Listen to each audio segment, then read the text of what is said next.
Welcome back to the Coretium Media Marketing Podcast. And this week we're talking traditional marketing versus modern.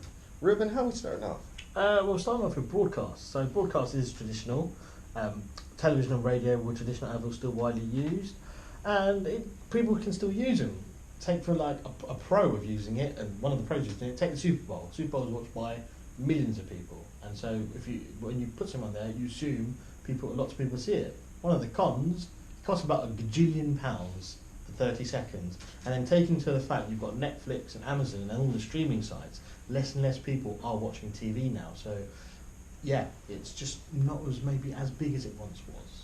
Okay. And then you've got direct mail. So direct mail is the old leaflet flyers thing through the letterbox, and it's still a great way of getting your point across. Take takeaways and pizza places. They get a lot of people still put those things through the letterbox, and may not be seen for a couple of weeks, but hankering for a pizza, you pick it up and you do it. A con, a lot of people throw them away as soon as they get it, and a lot of people have the no junk mail sticker on their door too. But then me and Naz were talking before, but because there's so much digital content out there, when you do get a letter or you do get something through your letterbox, it's kind of a oh my god moment, and you're a bit intrigued to see what it is. So it's about the creativity that they use both on broadcast or direct mail on how it will work. All right, Naz, what do we got from you? So I'm talking about telephone. Well, with telephone, one of the advantages is that you can create an immediate connection with people, which you can't really do with modern forms of advertising.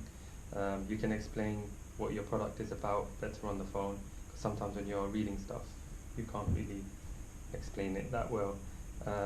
Some of the disadvantages, obviously, if you're cold calling, it is frowned upon.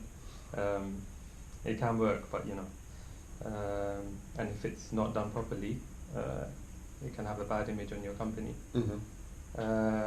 Print ads, you can stand out in terms of how many people you're reaching. For example, you've seen the big ads on Metro.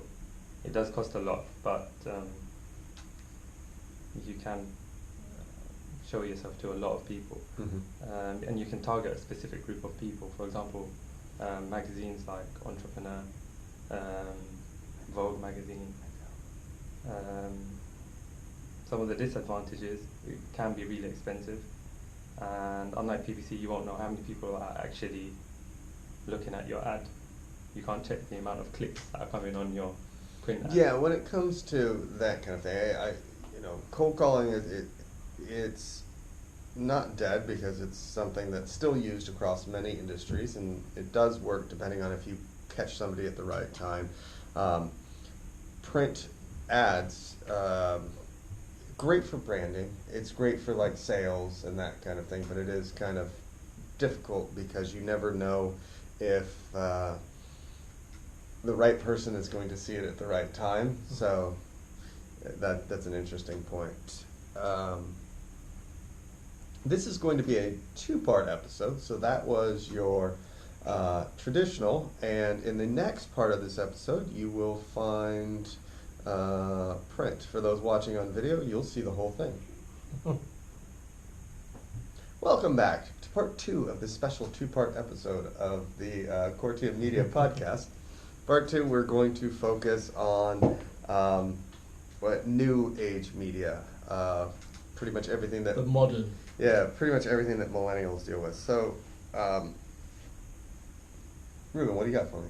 So first of all, social media marketing. So social media marketing kind of refers to the process of gaining traffic and attention through your social media site, whether it be Facebook, LinkedIn, Twitter, Snapchat, or whichever one they invent in the next couple of weeks. It doesn't really matter. It's where people share short messages, say Twitter or Facebook, which is like a full-blown social networking site. Allows for everything from photos, events, and other activities. And one of the pros of social media is that it is a global platform on which to get your message out on. So a lot of people can see it.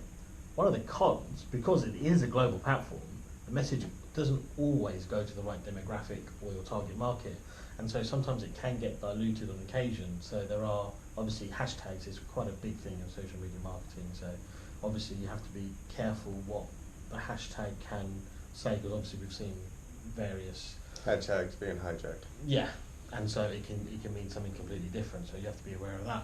Secondly, email marketing. So it is modern, but then it is also traditional as well. It has been around for years, and it should also be one of the main components of advertising.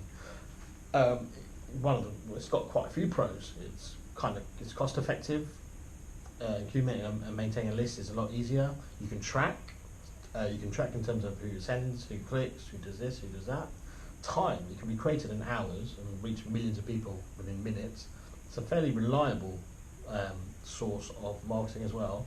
Although some people don't appreciate having their inbox filled by kind of unsolicited marketing emails, shall we say. And so sometimes using mass emailing can cause customers to consider your company less than reputable. So you have to tread that line carefully. Yeah, when it comes down to the two, social is an interesting experiment because in some senses it works for some businesses and for some businesses it doesn't. One of the most important things I think when, deciding where you're going to go down is to see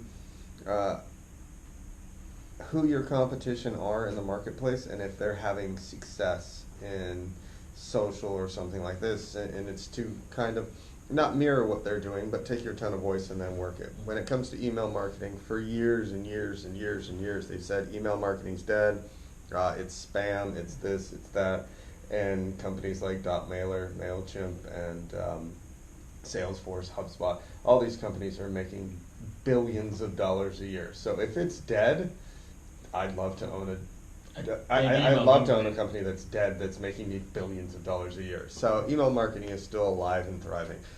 Naz, what else do we have? So I've got PPC. So one of the main benefits of PPC is that the speed to market is incredible. You can literally open your ad today in the morning and have clicks coming to your website, maybe even some calls. However, the disadvantages to that is that it can get quite expensive, especially if you don't know what you're doing, if you don't hire the right people, and it gets a little bit complicated as well. Also SEO, if you want to get your company ranked organically on the search engines, you can get a lot of visitors to your site, a lot of targeted visitors. One of the disadvantages of that is it can take a long time, and if Google doesn't like what you're doing, then they can just penalize you for it. True.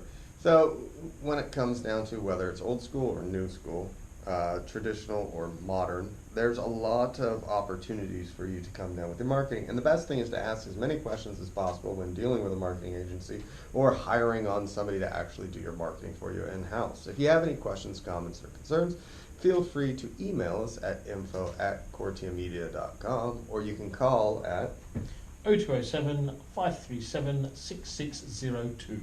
or go to coretiummedia.com. You can check out our website, fill out the contact form, and one of these two guys will get back to you pretty quickly.